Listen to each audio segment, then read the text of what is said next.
Hi there and welcome back to Miel, Avest, to the sanctuary of the casters, where they protect against the sorrow.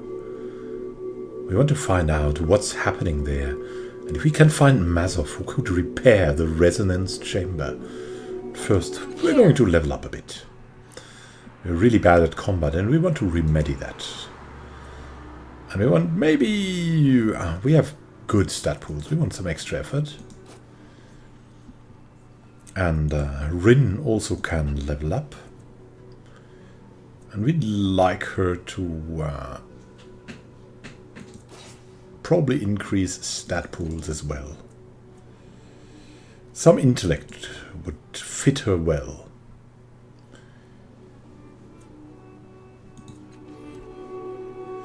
Let's see. The air around this teleport pad is hot and smells of sulfur. You can't see how to make it function, however. There are traces of sand on this teleport pad, and it's far warmer than the sanctuary's temperature. It smells of seawater and bone. It's not active right now. The air above this teleport pad is musty and smells like the entrails of some dead beast. It's unclear how parchment it work because it's not functioning for you. Allow me. What will we find here in this odd-looking place? These machines draw power from somewhere underground, using it to generate the shields that color the sky. There are several of them around the sanctuary. And this machine? The tip of some much larger machine. Perhaps whatever's powering the shield generators around the sanctuary. It hums softly, almost musically. And who is that guy? This man is less flesh than muscle, running in corded bands from his thick neck, down his broad chest, wide arms and calloused hands. He focuses on you, his cold eyes flicking from your face and the shape of your tattoo to the width of your shoulders, like a prospective buyer sizing up a particularly dangerous animal, and he thinks, here she is, the one I've heard about. But is she a resource? Or a threat? Then he smiles, and it is as wide and genuine as any you've ever seen. The most advanced of your sire's children here at last. I'm surprised you didn't make your way here sooner. And he thinks it's a resource, of course, and a fine one at that, at least until she proves otherwise. You're not upset that I opened the portal like Bud reckoned? Well, he says, chuckling, there's a touch of unease in it, you notice. I argued for the portal's closure to begin with, so I'm concerned that it's open again. But I trust that our sire knew what he was doing when he made you. So I have no doubt that the weakening of our defenses is a smaller part of his greater strategy. And thinks, and should something happen, well, I will be safe for certain. Who are you?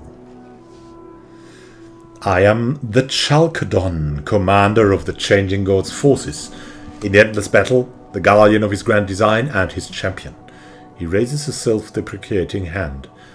Not that our sire truly needs my help, of course, but some here in the very land he created for us would rather acknowledge all he's done for us. He shakes his head slowly. Some of these disagreements can be resolved through debate, but not all, of course, not all. Have you seen him lately? No, but that's not unusual, he says. His strategies absorb most of his time, which is why he leaves most of the work in the endless battle and the diplomacy in Miel Avest to me. He flashes a grin, and, as you might imagine, he measures time differently than us. He chuckles. It's been a number of years since I've seen him. I doubt our sire has noticed. Scan thoughts. Has he forgotten us? Has he forgotten me? So he's doubting him. That's interesting. What is this endless battle all about? Ingratitude, he says with a deep, calming breath. Our sire gave us long lives and powerful gifts, a home to protect us from the sorrow. He barks a laugh. The first caster wasn't content. She spread lies about our sire and turned some of his children against him. He presses his lips together. She's dead now, but the damage is long done. Our family is divided. The First Army would see us destroy the Changing God and seek freedom from his plans for us. He growls under his breath. They are stubborn children. refusing the medicine that will save their lives because the taste isn't sweet enough to their liking. And what's the point of it all? Updated my journal. The point is that our sire was defending himself against the first attacks. She thought she was entitled to his knowledge, and she thought she'd wrested it from him by force, and now he looks haunted for a moment and his voice lowers. Now I'm not sure we could stop it if we wanted to. Tybee exhales, rubbing his eyes. When he notices you looking his way, he waves his hand. Nothing. It's nothing. Carry on. So tell me about that grand design. As you know, he moves from body to body. He does this to test the capabilities of those bodies to their fullest, to ensure their strength. And when he has done so, he gives them to us, gives us life, so that we might continue using them in service of his plans. He's like a sculptor honing his art. He raises a finger. So you see, he's not flitting from body to body like some manner of vapid insect. Each cast-off is an improvement over the last. He lays a hand on your shoulder. And that means, of course, that you are the best of us and the most suited to help us end this conflict. The sorrow will find us, he says. Before that happens, we must end our conflict with each other. We must prepare our defenses. We must find some way to stop it. Yeah, about that. I'm looking for a cast-off named Mazov who can repair the resonance chamber in Sega's cliffs. I'm assured that will stop the sorrow. Of course, he says, his eyes agleam. Our sire told me of the plans to build it. I should have known. He lays bracing hands on your shoulders. Speak to Ardiris if you haven't already. She will know where to find this Mazov. Thank you. And farewell. Farewell, little sister. Come on, how are we little? Okay, I mean, he's a muscular giant, but apart from that, he might be a dwarf in intellect. And as everyone wants us to talk to Ardiris, we won't do that because we're stubborn. Let's rather interact with this strange pyramid that looks like it could be punishing. The wind around this structure is oddly moist, and there is a smell you can't identify, an unfamiliar meat perhaps spoiling in sunlight. There's something else, an acrid, silent tingling hanging in the air, the feeling of power held in reserve. There's something I wanted to do before that. Maybe we will die, but... Heard rumors about this so place. First we want to get back to Tybee about this thing. Boot in it, especially since I'm not... Traces a rough outline of a cast-off tattoo over his unadorned skin. Doesn't look like you're worried. Well, no, Tybee says and claps you on the shoulder. I have an escort. I'm officially a friend of the family. Give me your opinion on this place, Miel Avest. Cold, isn't it? Temperature and the reception. He shakes his head. You'd think people in a place this hard to reach would be friendlier. Probably used to the isolation. How are you holding up? And finally, as I just hope you won't regret our friendship when the time comes to part ways. Tybee stretches. Some questions about the people we're traveling with. Gossip and backbiting, is it? I'm always game for that. Who do you want to talk about? About Rin. Oh, I've been meaning to talk to you about this. What foolish notion made you think it was right to bring a little girl with us? People say I am irresponsible, but this... Hey, Rin says, glaring up at him. Maybe a little, but at least I'm not a criminal. Is that an insult, he says, grinning. I hear it all the time. The word has lost its sting, somewhat. About Callis Teague. I met her once before she diversified. Lovely woman. But I'm not sure if more is better in this case. Well, do inform us when you reach a conclusion, darling. My sisters and I yearn for the opinions of aging criminals. Depend on it, dear lady. And charming little thing, I think, and beautiful in its own way. Okay, let's move on. All right. Try this out, because we're so curious. We're in Nano, after all. Examine the structure, even though one by one the hairs on our arm rise as we approach the structure. Reach out to touch the sloping side, but hesitate. Strange, the surface is smooth, inviting even, And yet your instincts tell you that something within the structure wants you to touch it, to come inside, to yield and fall to the earth, exposing your softest parts to... You stumble back, shaking your head. Yeah, you don't want to do that. None of us are sure what it is or why the first left it behind. I think it's a last-ditch defense against the sorrow. If everything else fails, others say different. Lady Ange, we don't know about that. That strange woman snorts. Feels nasty enough, doesn't it? And we'll touch it anyways, because we need to know. Gritting your teeth, you ignore the repulsive waves pushing at you, and firmly place your palm on the structure's surface. Eyesight deserts you and you fall, toppling into bottomless darkness through clouds of slimy, probing bodies. They pry at your lips, suckle at the moisture around your lips, and scrape urgently at your eyelids. Something clutches at your heart and crushes it. It's the last thing you feel. Can't die.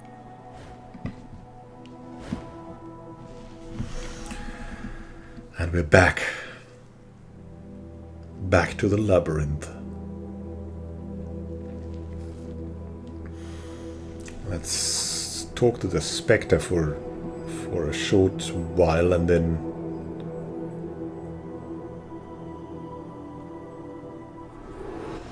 And then let's see. Has something disappeared here? Let's talk to the Spectre. What's on your mind? What should I do now? Find Masov. He should have the answers. Okay. Ready. Let's go back again. Find out. Dream our dream, or something like that. These buildings, they all look like some strange mixture of spaceships and other ships and whatever. It's all one.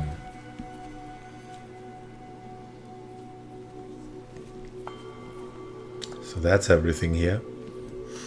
And she tells me you touched the ferritory. I'd laugh if I hadn't done the same thing myself. Come on now. I know for a fact some of you need ciphers.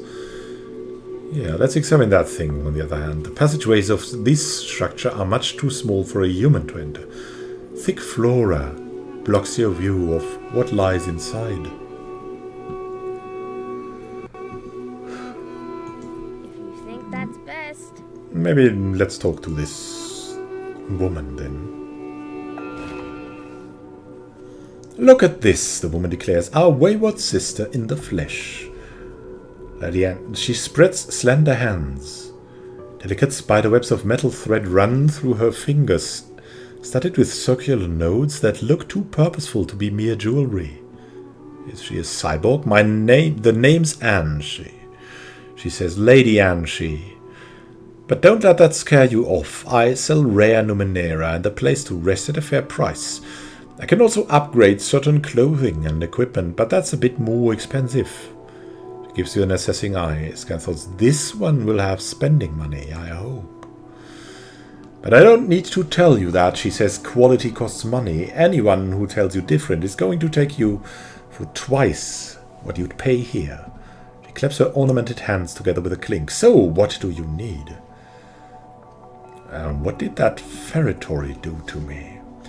It killed you, of course. It will do that every time, by the way. Just ask Melmoth over there. The corner of her lip turns. Melmoth? That's the name of a wanderer. The wanderer, the cursed wanderer. An immortal, made so for his deeds as a punishment. We yearn to talk to him too. And who is that with the strange walks? Is that... I don't know. Are that human hands? Do you get a lot of business here in Miel, Avest? Well, put it like that. No, she says, grinning. And it's not normally me doing the selling, not like I used to. In normal times, I'm treating major customers to fancy dinners, yelling at my advisors, and sneaking in the odd bespoke order before more paperwork lands on my desk. She shrugs, but these aren't normal times. People are saying the sorrow's on the hunt again. I don't know if it's true, but better safe than sorry. So instead of passing the time arguing like everyone else around here, I'm back to being a humble merchant, she winks, for now. Scan thoughts my little empire can run itself for a while. I'll be back soon. The empire? You must do quite a lot of business with the endless battleground going. I don't know, she says carefully. I don't take sides or opinions on that conflict. A bet for business sides. Oh, your name is Lady Angie. Are you royalty? Ha, she says, only in a technical sense. A few years back, I did a favor for the type of person who can spin titles out of thin air. I told her I only wanted the money, but she insisted. She shrugs. So, Lady Angie, it's opened a few stubborn doors over the years, but other than that, I don't wave it around much. Yeah, I'm sure about that. You don't seem upset that I opened the portal into Miel by Avest. That's because closing it wasn't necessary to begin with. The shields are good enough. She rolls her eyes. Our brothers and sisters worry too much. Must run in the family. What are those wires all over your hands? Are you a computer? Inventions of mine, she says, cobbled together from parts, of course, like everything. These beauties are wired. Well, not really, but you know, into my head. I use them to build and fix things that are really, really small. She beams at her hands. I've had them almost as long as I've been alive.